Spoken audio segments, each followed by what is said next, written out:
Alright, welcome back to Live Drawing with Zach. I'm your host, Zach Kinsella, cartoonist and illustrator. Today what I have for y'all is I did a live stream on Sunday on Twitch, twitch.tv/Zacula7. And what I was doing was uploading my newest pages from Crypted. And that is my Mothman book, which will be crowdfunding a little bit later this year. Very exciting. So if you want to see how a comic book is made, mostly on the inking sets, that's what this whole video is going to be about. So jump in and enjoy.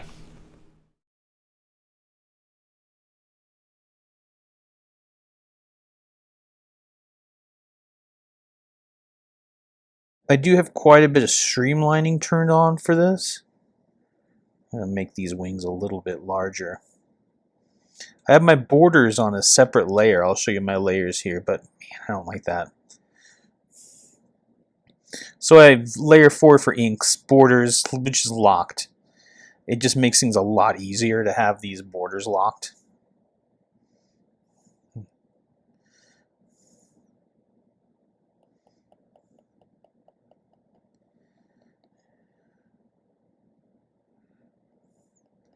And I always ink outward so I can get like this, basically these spiky details of his fur going here.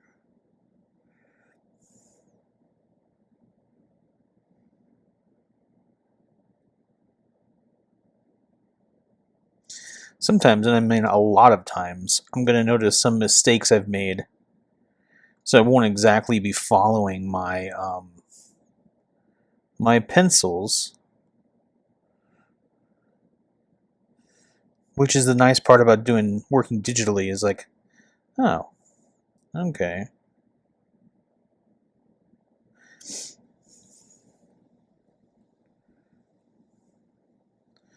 And this is pressure sensitive, so I am going a bit harder on these lines that I already know where they're going to be and where they look their best. Because if I go lighter, you'll see that when I'm lighter, it doesn't give me the greatest lines, which it's a dry brush. That's what it's made for.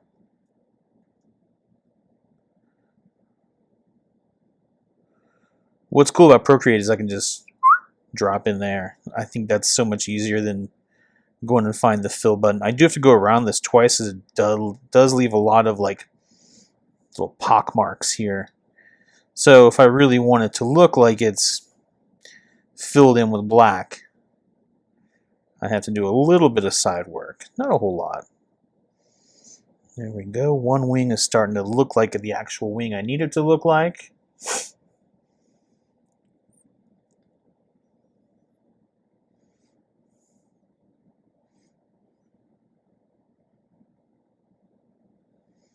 And I'm going to try and come up high this way and match that other wing.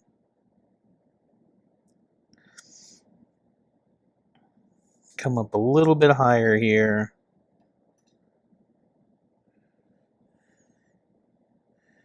And these don't quite match. What I'm going to do, circle that,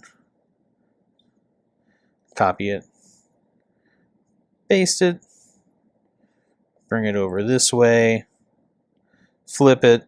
Oh man, how nice was that?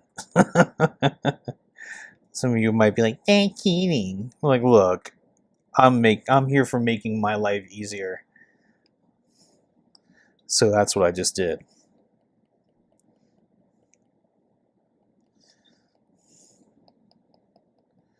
You'll come to find that once you do start making art professionally, there's no cheating. Is such a stupid concept to hold an artist to. Oops. There we go. Didn't fill in all my blacks here. Let's see if it works this time, which it's not. So I'm going to bring this because I just realized my border line wasn't filled in. And it's still not doing its thing. I got to find where it breaks. That's where it gets a little tough with this brush. And sometimes it might just say, like, screw it. We're going this way around with it.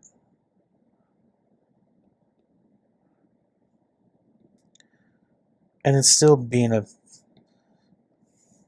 Gall-darn pain in the tail. Alright, guess we're just going the old-fashioned way. So one thing to know, and this is true with any other art program, is that like if you make a line and it's not completely filled in all the way, it's going to be just like a baby's diaper. If you don't strap those straps to a diaper all together, poo's just going to come leaking out no matter what. So you got to make sure it's nice and airtight, right? So it's the same thing with comic lines.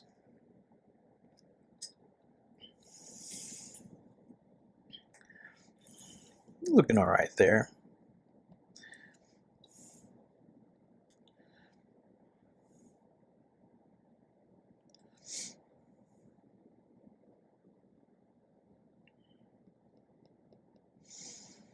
These are going to be a little more in the light, but I'm going to make my lines from the bottom of my wing design here real quick. Sometimes I do 3, sometimes I do 4. Kind of just depends on what I'm feeling. I try to stay consistent though, because it's just a lot easier to be consistent.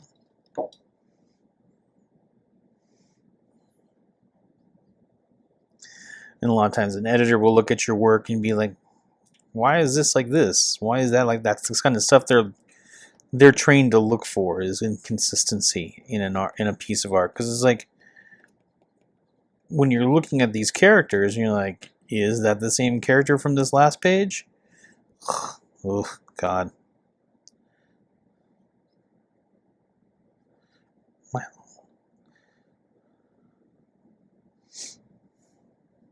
And I just figured out why nothing is working. There we go.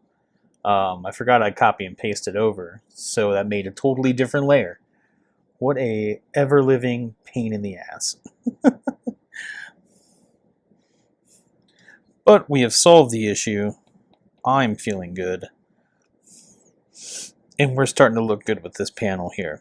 This panel is going to take a lot of work on the left-hand side there, because I made it for cornstalks like some dang fool, thinking that would be a lot easier to draw than a whole garden. Which is true, but at the same time, it's still a pain in the tail.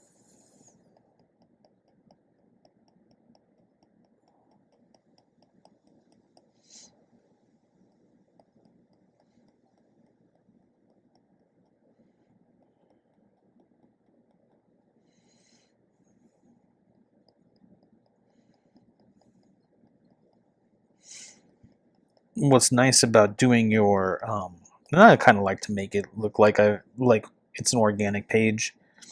So I go over the borders sometimes, but sometimes what's nice is like I can just erase to that border and not worry about messing around with the borders. So that's why I do them on a whole separate panel or layer.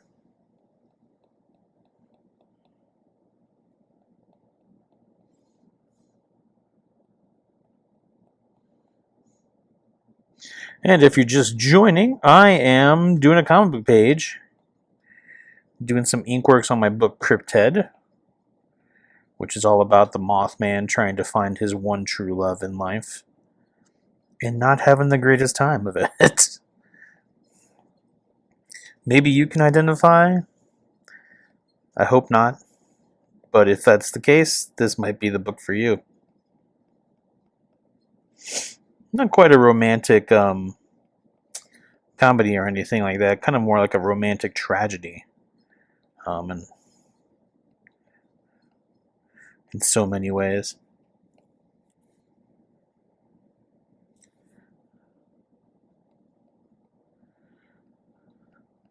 So I'm giving these design works down at the bottom for these wings.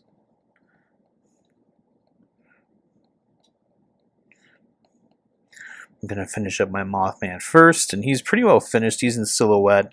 I don't ever put the wings in silhouette because they're meant to be incandescent.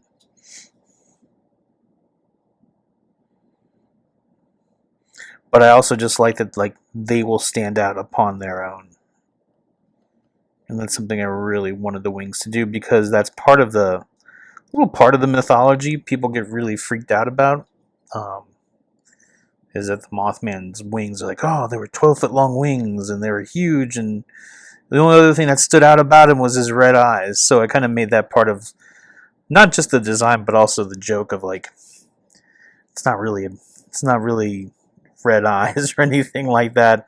It's very down to earth, but he always finds it amazingly annoying when people are like, yeah, he was like this, he was like that. He's like, no, I just come off that way. That's not who I am.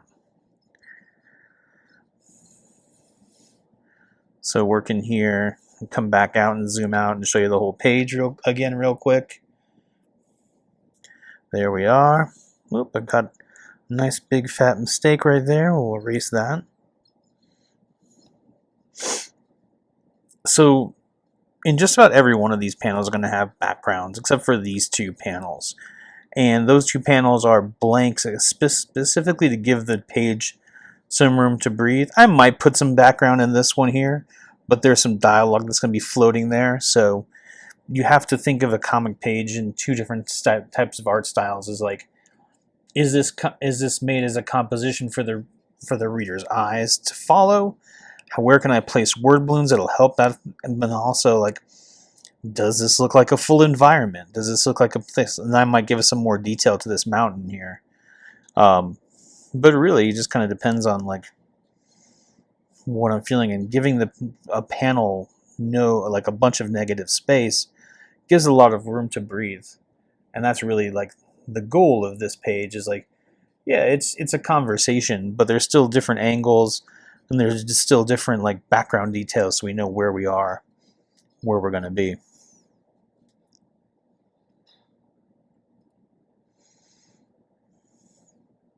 And as you can see, my pencils, if you can call them that, are pretty loose. I feel like whenever I do tight pencils, that's where I leave the energy of the page, and then the inks don't get any of that energy, any of that love. So I oftentimes basically scribble out my pencils. If you want to see them, there they are. Like, this is a tighter page than what I'm used to, and it came out looking pretty good. At the same time, like, I really want the inks to be like, since they're the final process, I really want them to show off. Like, I really didn't draw in a whole lot of like of the corn stalks over here specifically for that.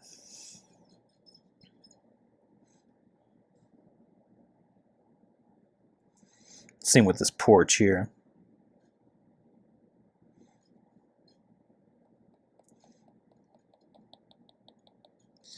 And I'll just start making details on it.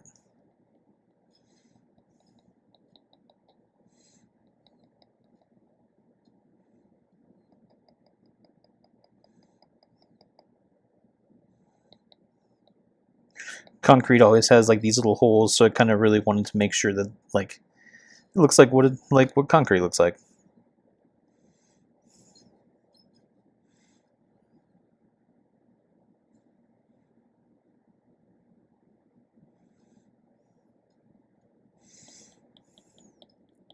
I also want to look overgrown and like a little musty, a little gross.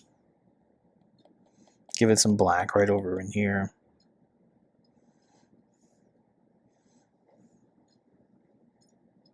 The cool thing with this is like you can make this straight however you want, but you can also hold the other finger down right here, and it'll go right to those actual angles where I really want them to be. I'm going to change this door up just a hair. There we go. Yeah, so it's right in the same perspective. Give a little detail there.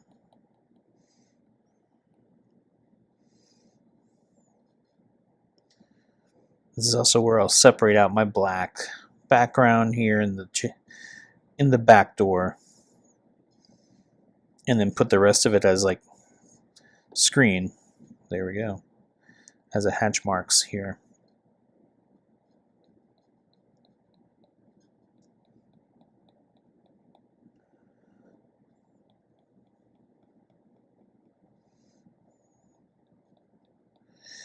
getting a good crosshatch with this specific brush is all about how lightly you use this pencil or this brush, because it can be a little, especially when going straight up and down, it can get a little messy.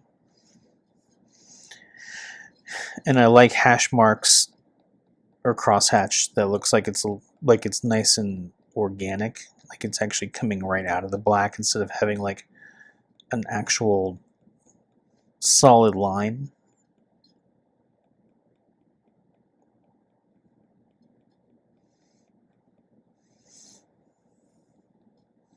So I'll just continue to keep pressing on with my cross hatching here.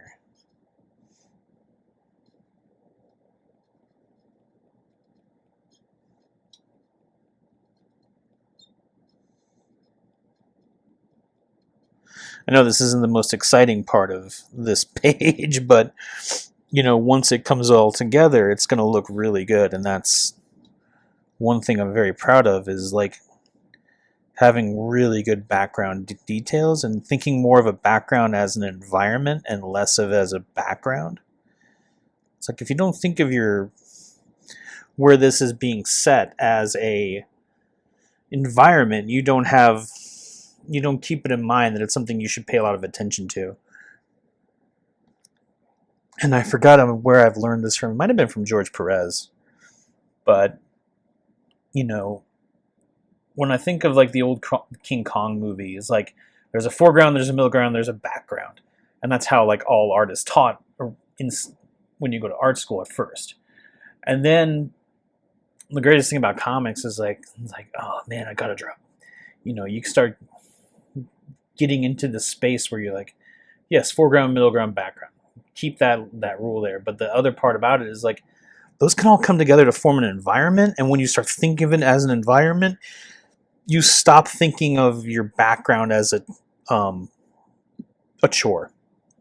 And you start living in it. And you start finding things that you really love drawing, like, you know, siding on a house or wood lines. Mine is bricks.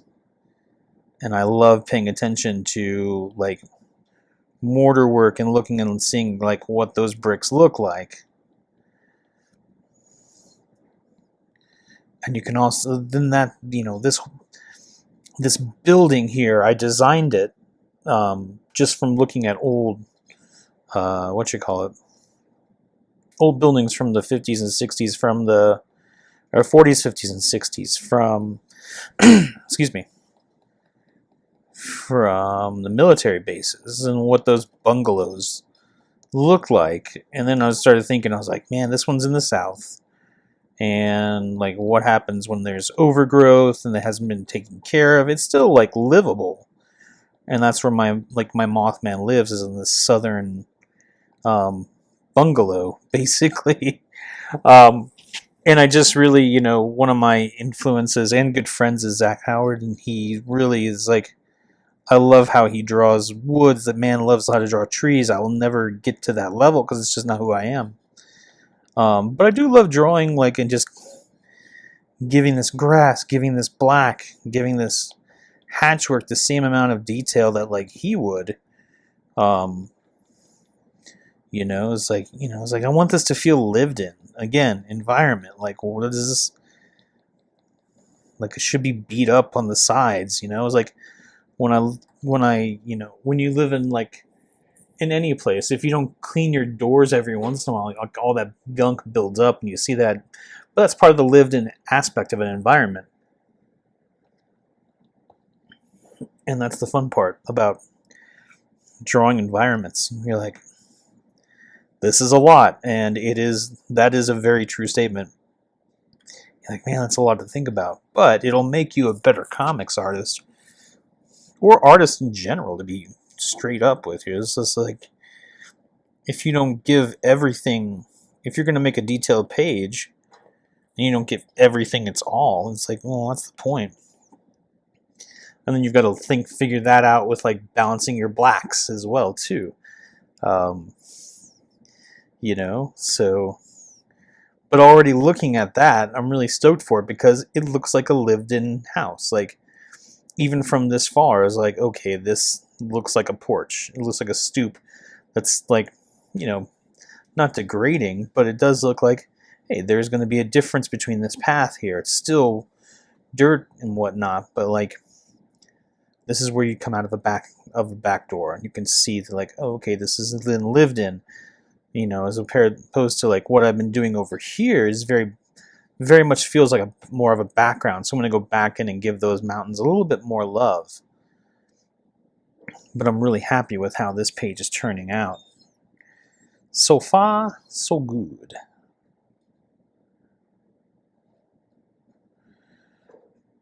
And I think I've said before, I let my inks do all the heavy lifting. So the pencils are more of a guideline. Be like, okay, like, that's good, but there's other parts on here where I was talking about these wings. I had to change the wings up, and I'm going to change up a little bit of like of our guy here and how he looks.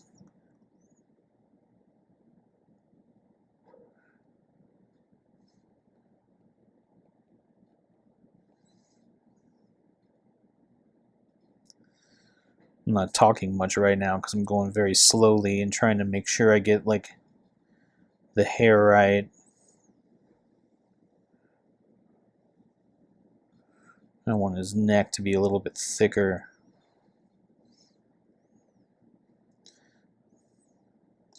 Like, you should still be able to see his ears. And this is when I kind of go in with a different pen is to do the smaller face. But like I said, you should still be able to see his ears, but not wholly be like, oh, okay, that's, you know, a whole ear. And let's go up and over. This is a hoodie. They did have hooded sweatshirts in the 70s and 80s. I feel good about this.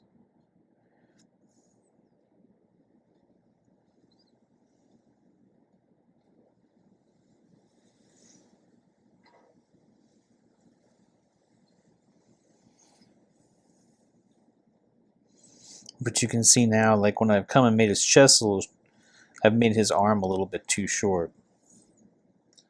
So this is like fixing it in post. But I like working with shapes a lot when I'm shading in these.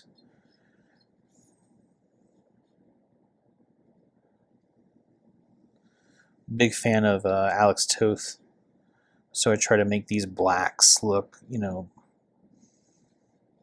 like you don't have to, I don't feel like I have to draw every little crease, especially when like it's a smaller figure on page. Up here I've given him a lot more detail, but I'm still like on this page I'm like, yeah, I'm not gonna do that because I've got other stuff I want to focus my energy on and give more detail like this.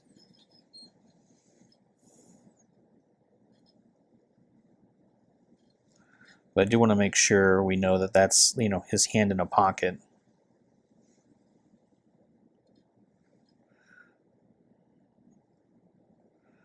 We've got a little bit more detail coming out here.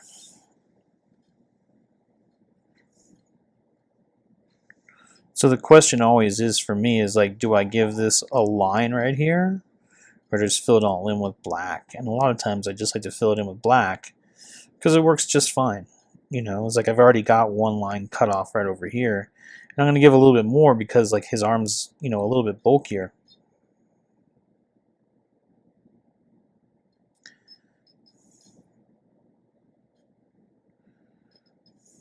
There we go.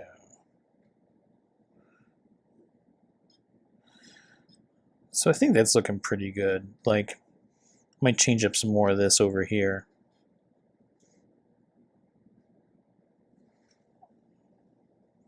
Still don't like it.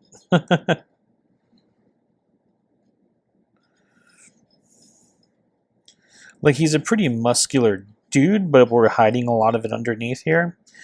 But I still want it to be like, oh, like he's got some beefy shoulders. Although, like, I drew mom jeans, which I'm not too happy about, so we're gonna work on that here real quick. And then I'll just draw his hand.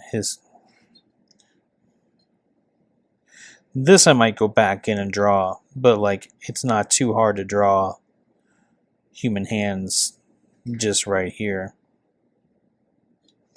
And draw the corn stalk.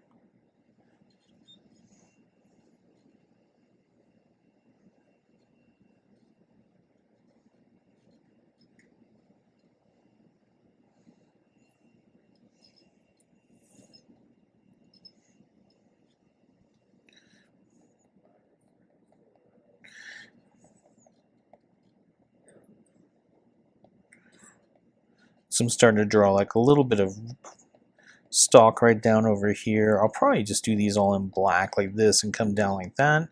We'll see how it looks. Right now it's looking pretty good. But I'm going to concentrate on my guy here. Usually I try to do the elephant in the room first. But on this one, I'm going to do the smaller details first.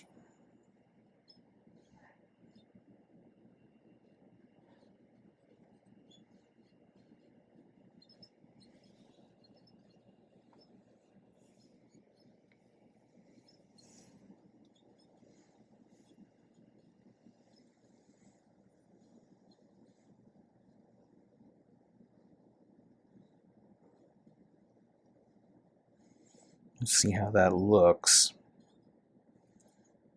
Yeah, it looks better.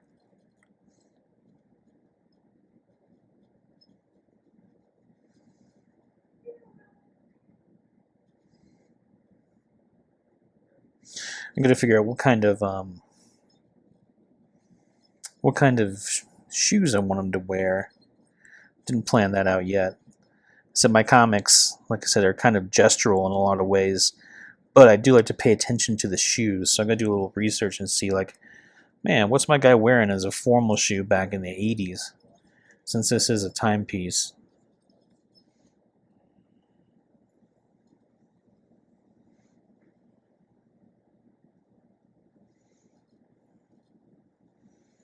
Get that mustache looking good. One eyebrow.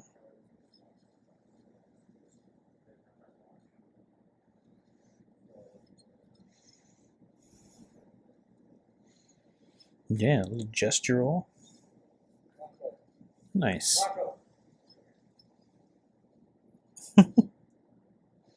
Can hear my neighbors. Always a good thing. I'm going to be finishing up here in a few minutes. So just in case you're curious, want to know, like, this is from Cryptid, Lonely Moth. This is page 27, 28, let's see. 25. I've got 26 and 27 on deck. But actually, if you're curious, this is what a finished page of mine looks like. So as much detail, like I said, now I'm kind of overthinking it a little bit. I was like, do I want to put more detail in these mountains or do I not? Like, I put a lot of detail down into this page right over through here. Let's see what we got. If you want to see a color piece from this, I did this one like an old school style, so it looked kind of cool when we do it on a page. Coming up here, I think it looks pretty awesome. And then this is going to be the cover for it. I'm going to be crowdfunding it in the next month or so. So I'm excited for that. And yeah, this has been Cryptid. My name is Zach Kinsella. I am a comic book artist from Denver, Colorado. In case you didn't know all about me. And if you want to follow me along, you can find me at Zach Kinsella on Twitter and Instagram and TikTok as well. I do shorter versions of these comics. And you can also find me on YouTube with Zach Kinsella too. So thanks for jumping in. Appreciate your time, and we'll talk to you later. All right, so I hope you enjoyed that. In the description below are links to everything you need to find to follow me on social media, Twitch, see this live every Sunday afternoon, but they're going to be posted up every Friday afternoon. So it'd be either way, come get some, right? So thank you so much. Remember, subscribe, share this with somebody who loves drawing, and I'll talk to you next time.